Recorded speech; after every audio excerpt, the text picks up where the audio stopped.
Time now for Inside Utah Politics with Lindsay Aerts.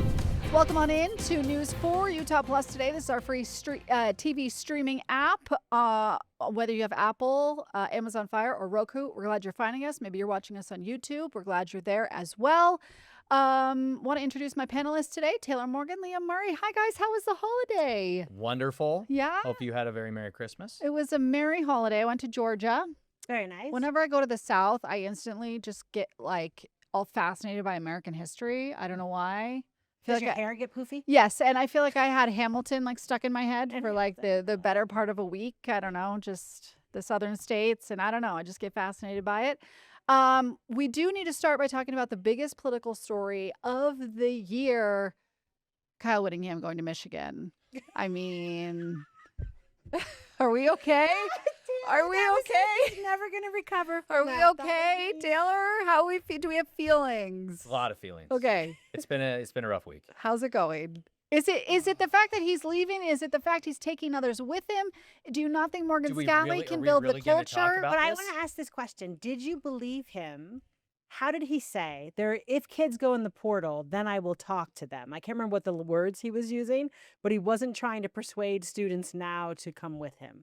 And then the question kind of is, do we believe that's happening? The portal officially opens on Friday, January 2nd. John Henry Daly already earlier today posted Instagram saying he's in the portal, likely going to Texas A&M or Michigan. It is going to be but the other thing too, disaster. Dampier. What about Dampier? Likely going with Kyle Whittingham. Depends on what Bryce Underwood does. Bryce Underwood is a rich man's Devin Dampier, I believe. Also depends on if Jason Beck, what about Bird coordinator Ficklin? at Utah, goes with Whittingham. If Jay Hill also goes with Whittingham. None of that is not official yet. Oh, I thought Jay Hill was official. Not official yet. Okay, I think Kalani Sitake at BYU is trying to keep him. We'll see what happens if there's enough cookie money to do it. Also, BYU offensive coordinator Aaron Roderick could also end up maybe at Utah as Utah's new offense. Listen, we don't have enough time to talk about all of the movement here in college football. It's going to change daily. Maybe we get to it next week. Are you now a Michigan fan, Taylor Morgan? Yeah. Let's go to the big house. Yes. Let's go. And let's just embrace our Utah roots in Michigan. Yeah. Let's go. Family, I will always cheer for Kyle Whittingham. family trip. Always. All right. You're a good sport. We know you have feelings about things. Okay, but let's dive into another really actually and serious this time, a big political story. He is the highest paid state employee, or he was, right? So it is a significant Utah political story. Perhaps, That's how they do this. We're saving some Perhaps the taxpayer money. legislature might have additional funds this session because of Kyle's departure. It's no longer a socks and underwear year. So, Right. Jerry Stevenson, you better be listening. We can take that salary and put it towards something good. Okay, we got to talk about the latest in redistricting because the day after Christmas, Judge Diana Gibson came out with the latest ruling in the redistricting case. I wrote this article before Christmas that the lawyers were battling back and forth about a final judgment here. And if you're not keeping score at home, it's okay. We are so in the weeds of this case, but here's the latest is the judge came out and said, so the legislature asked the judge for a final ruling right now, or a final judgment.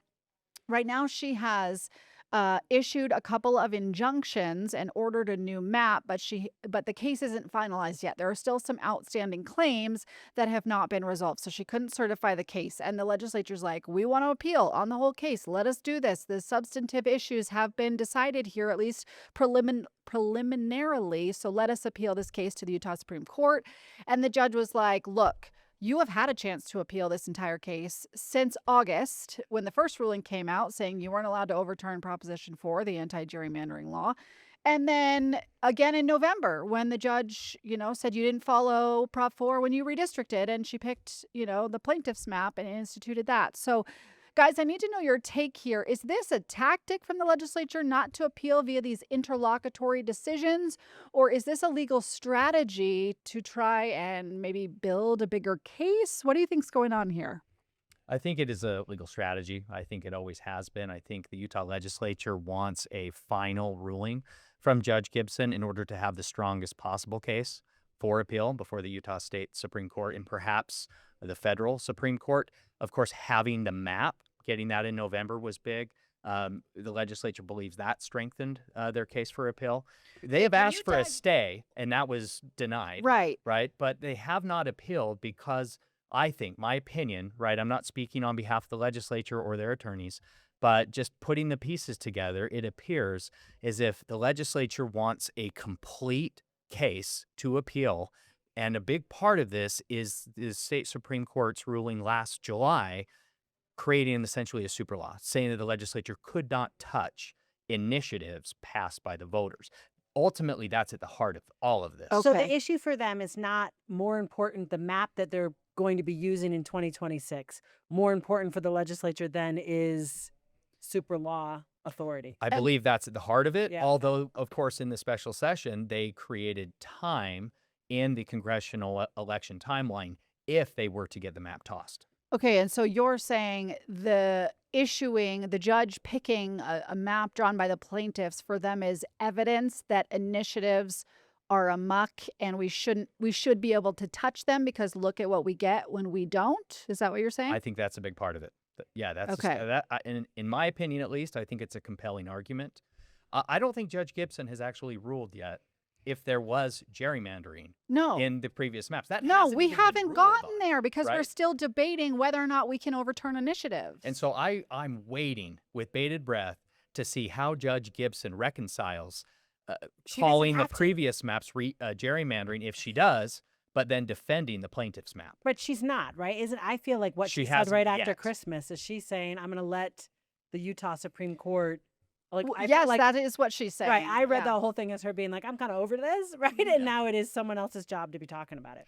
Yeah, so what Judge Gibson is saying now is Supreme Court, you have to decide Right. if a case that isn't finalized yet with one significant piece outstanding still, if you can go in and weigh in and answer these constitutional questions before this whole other case is finalized. Are you okay with that? And if you are, go forth, my child, right? Why can't we get a complete final ruling? Why? Because there are unresolved issues with the case. Okay. Counts 5 and counts 16 through 21 are still unresolved. Right. I think that's ridiculous. But it's not because the plaintiffs sued over those claims. And so Right. they are entitled to have those claims litigated to their finality. They are. But Judge Gibson took 13 months to issue her first ruling. Why now are we getting this ruling piecemeal? We're getting it one decision at a time, right? One order at a time. And we still do not have a complete and final ruling from Judge Gibson in this case, even though she has taken all the time in the world. I guess I don't fully understand how it's supposed to go. Like, you can't just finalize a case when there are claims that haven't been argued yet. Well, I also that's guess I the don't- point. The claim should have been argued. There was plenty of time to do that. Right. But also, I think sometimes the judiciary is not operating on a timeline like this, right? Like, so the answer is there is an election happening in November of next year, right? So the backward design, maybe in some ways, the judiciary is saying we don't actually have to follow, right, that timeline. When we are making decisions, we're not going to do that in a rushed manner. Yeah, and I think that is the frustration of the legislature, is that all of this could have happened over the summer and early fall, and still here we are, almost to 2026, the end of December, and we don't have a complete and final ruling. We're getting it in piecemeal, a little bit at a time. It's just not the way it should be done, in my opinion. So what do you think should happen? Should we should go back into court and argue what at this point so we can get a final ruling? Well, at this point, it's such a mess because it's been done this way that I don't know where we go from here. But the fact that we still have yet to even argue these two outstanding claims, including redistricting, Yeah, we don't gerrymandering. we don't know whether the current map is gerrymandered. There's not been a ruling on gerrymandering in this case, Right. right? And so for me, that seems just on the surface so absurd that this case has been going on now for almost 2 years, and we don't have a final ruling.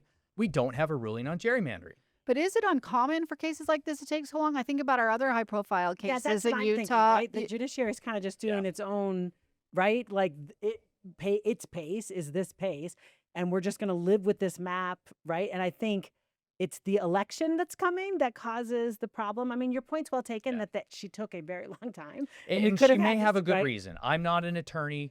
I'm sure she's a lot smarter than I am, but she knew there was a significant election coming up in 2026. She knew that when she first got this case almost 2 years ago, right? And so the fact that we're in this situation that because of her timing, we've been boxed into this map, it feels a little bit, well, I'm frustrated, and I know a lot of other Utahns are frustrated. But also, isn't it kind of in the legislature's best interest for this to go slow? So just hear me out. Okay. Because they now thinking about court packing. So then they get a Utah Supreme Court that maybe has more friendly, right? Textualists. Yeah, members, justices, if you will, to their case. So I wonder a little bit, they shouldn't be frustrated. I've Like, heard some mention of that, right? Like we'll have 3 new members when this case is ultimately heard, and how does that change things? right. So they can't go fast. They don't want her. Well, to go fast. I think adding justices to the court and some of the other things the legislature has done, those are a reaction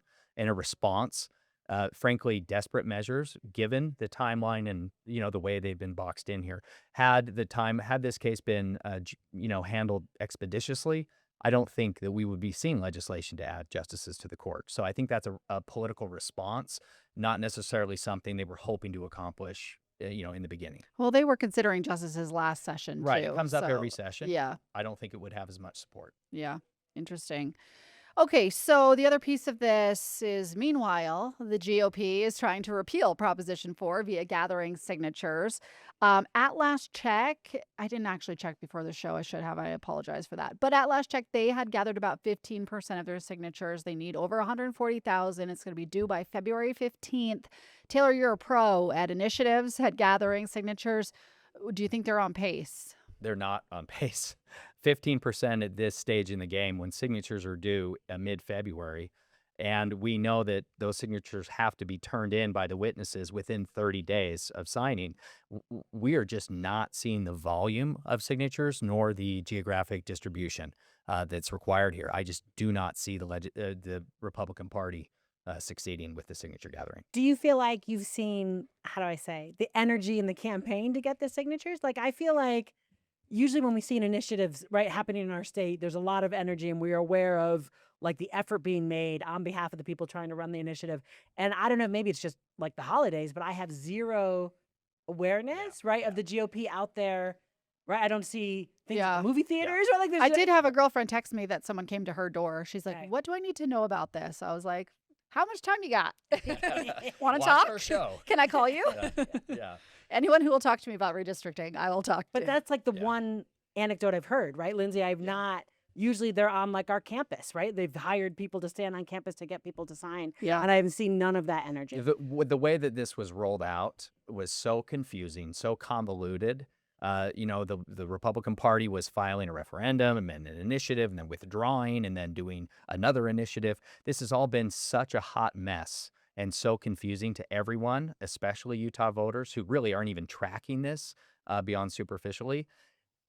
There is not popular awareness, let alone popular support for this initiative. They have $4 million of out-of-state money to help pay for signature gathering, but it is not. There's not enough time, and it is the most difficult time of the year to be doing it. Yeah, it's hard to gather signatures at Christmas time when you're, busy Yep. and traveling and all the things. So interesting. Okay, we'll keep an eye on it for sure and keep you updated. Another big story politically here locally is former Congressman Rob Bishop jumping into the race for the state legislature. Of course, he served back in the 70s to the early 90s. Then he went to Congress for almost 2 decades.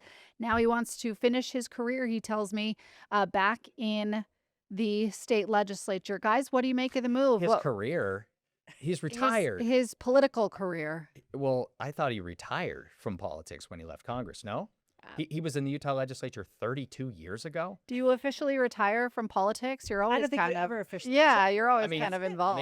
Maybe download X, Rob. Go golfing. Find a way to get involved. ask Work a on your really, golf like- game. Hang out with your grandkids. But if he becomes a state legislator, and he's he was there, what did you say, 30 years 70s ago, to the right? 90s. yeah, so to that's 20 years. 94. Does he carry that seniority with him? No. Okay, so he doesn't roll into committees and he's like the chair of everything he wants to do as a result of that? Well, I don't know the inner workings and the personal relationships Okay. between Rob Bishop and, say, Speaker Mike Schultz. They might be close friends. They may not be. I don't know that all legislators will be excited to have Rob Okay, but what back in the happens House. when you have a room named after you at the state legislature and then you come back to the state legislature? Can't you just be always use like, that room for look at meetings? the Yeah, Rob you- Bishop room? You don't have to schedule a room. For me. You Right. obviously You have just one walk for in. anything. Yeah, it's your room. I'm just saying, doesn't that instantly give you some clout? Like, I think. yeah. So I guess that was my question kind of was, if he becomes, and it's he would be Matt Gwynn's replacement, right? So this is a legislator up in my area. So part of what I was thinking was, well, that's fantastic, right? Because Northern Utah gets, a giant political person coming into the legislature. That has to be good, right? But what I hear you saying is maybe no, like he's not Yeah, I bringing don't. that I don't seniority. know. People might not like him. Rob is a very conservative Republican. He was conservative in the Utah House. He was conservative in Congress, and he was effective, reasonably so, in Congress. He wasn't necessarily just a political ideologue, right? Who would just talk a lot but not do anything. We all know who that is, representing Utah, right? Rob Bishop was effective. He did a lot on natural resources. His background is education, so he definitely brings a lot to the table. I just can't imagine why he would do this. He must be a really bad golfer. He must have really poorly behaved grandkids. I'm not sure why, Rob, but good well, luck he talked and to welcome. me about some issues locally that he feels are not resolved. I don't know if they will ever be resolved, but things like cost of living, education, he did mention, right? He actually talked about how he feels like teachers are too regulated right now. In your story, I was like, well, I would like that, right? Yeah. So if he rolled in there and was like, how about we not tell teachers what to say and what to do in the classroom? Yeah. That would be good. How is that going to fly in the Utah House? And I asked him about that too. I asked him about the House kind of feeling more, I said conservative, and he goes, well, I'm the most conservative person out there. What I meant was sort of populist, right? And I also used words like, they seem more extreme. They seem a little bit more, and I don't mean these as pejorative, but that's just kind of the leaning of the Utah House of Representatives in recent years. And he sort of dismissed that, and he just, was kind of like, I believe in my issues and I'll do them. And I think that's a really important point, though, that you make, Lindsay. That, our Utah legislature, many could argue that it has moved significantly to the right. Although I might agree that the Utah House has not necessarily become more conservative, it's become more populist. Right. That's been a national trend. different axis. That is a national trend in the Republican Party, right? We are seeing more populism over conservatism. Rob Bishop is a true traditional conservative, fiscal conservative. He's not a populist.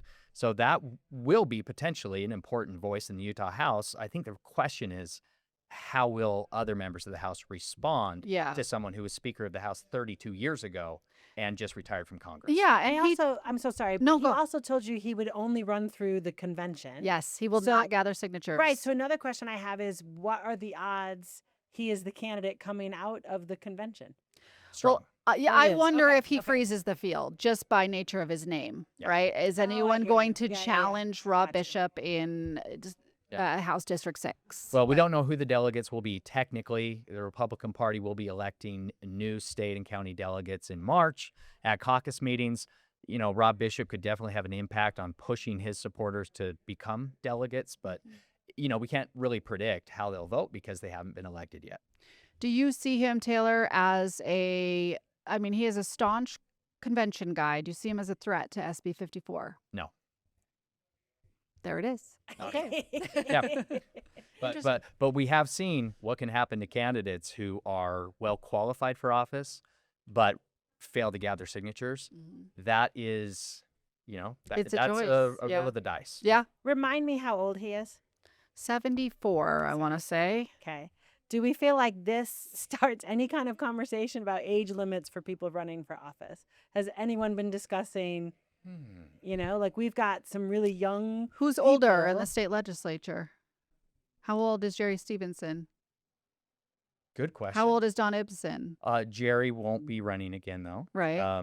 That's essentially a very poorly kept secret. Right. Carol Spackman Moss is also stepping down, not running again. So many of our kind of senior legislators, age-wise, are announcing that they're not running again. So Rob would definitely be one of the more aged, Mm. experienced Senior. senior members, especially of the Utah House. Yeah. Right. And I was just thinking after the Biden experience, right? Like, so we have someone who the country decides is far too old to run. He steps down. I'm just wondering to what extent age plays, do you know what I mean, is more present in Yeah. a way that it hadn't been, previously. That's a good question. And here in Utah, where we have a citizen legislature that meets 45 days full time every year, January to March, a retired person like Rob, who is, collecting benefits and Social Security from his previous positions, he is perhaps really well suited to being a legislator because he doesn't have a day job. He's retired from real work. And so, he is free, has a lot of free time, obviously, and has I don't know, decided he though. wants to spend it as a Utah legislator. So bless your heart, Rob. He pushed back our interview because he had a work meeting. So maybe he is still working in some capacity. Okay, fair point. Just, I don't know. Yeah, it'll be interesting to see how that shakes out. I found that really interesting. I got a tip the other day that, he was going to jump in, and I thought, and I even asked him, why not, we have an open governor's seat in 28. We have, Mike Lee, who's up for re-election in 2026. Why not one of these federal offices? And he just said, local government is where it matters. It's where, and he really wants to, he talked about, the federalism that he believes in, right? In getting the states more power away from the federal government. He believes that on a local level too, getting local governments more, attention and funding and government closest to the people, more attention. Let me make this point. Rob Bishop is one of the only Republicans in Utah history that has used the position as Speaker of the House in Utah as a platform to successfully win election for Congress. There is a Right. speaker complex here. There is. Right? And none of them succeed except for Rob Bishop. Rob Bishop is the exception. And let me tell you this, someone who has gone from the legislature as a springboard to larger office, knows how to do it. I would not rule out any office for Rob Bishop in 2028 if he's in the legislature interesting. in Okay. 2026. Okay. Gotcha. All right. I didn't think through that. So a little bit right there. He did tell me it wasn't like a lifelong thing for him. It was 2 or 3 terms, I think he said, 1 or 2 terms, something like that. Interesting. One term and then run for governor. But he's like, and maybe I'm totally wrong. Like, right, it's Phillip Rivers who's playing right now for Indianapolis Colts. So maybe having someone come out of retirement, but your point right there, I didn't even think of, Taylor, that it does keep him relevant, right, in a way that he maybe not has been. And if there are issues he cares about, this is the best way to be speaking to them. Yeah. Yeah, Rivers Interesting. can't be on the Hall of Fame ballot for 5 more years, but he does get to get NFL health care That's right. He gets for health his very insurance. large family for 5 years. So smart move by Rivers. Okay, we have to wrap up, but I want you each in your final 2 seconds, give me your best New Year's resolution for state leaders in Utah. Happy 2026, everybody. Give me something you want to see the legislature improve on, work on, do a resolution. All right, I'll jump out Go. under the bus here. Go. The Utah legislature is the most powerful branch of Utah government. No question about it, but they have not wielded that power effectively, especially this year. My resolution in 2026 for the Utah legislature is to do a much, much better job at public relations. You just want to get hired. I mean, I could help them. I'm not looking for a job here, but I could help them. Definitely not looking to be hired. My resolution for the state legislature is to come in under 500 bills passed. Oh, I like Not that. gonna happen, Leah. Don't even. As one who has to cover them, I really like that You have to set resolution. realistic resolutions, Leah. And I would like to be a billionaire in 2026. That's your resolution. Neither are going to happen. Okay. Well, my resolution is just let me sleep at night. Like I don't know. I just No they midnight keep me decisions. busy. Yeah, they keep me busy. That's for sure. All right. We appreciate you both. Happy New Year to both of you. Taylor Morgan, Leah Murray, thanks for being here. Always appreciate your insights and your opinions. And don't forget to watch Inside Utah Politics this week. We'll have a best of episode for you so you can catch up on the latest episode on ABC4 at 8 a.m. and 4 p.m. And we will see you next time. Thank you.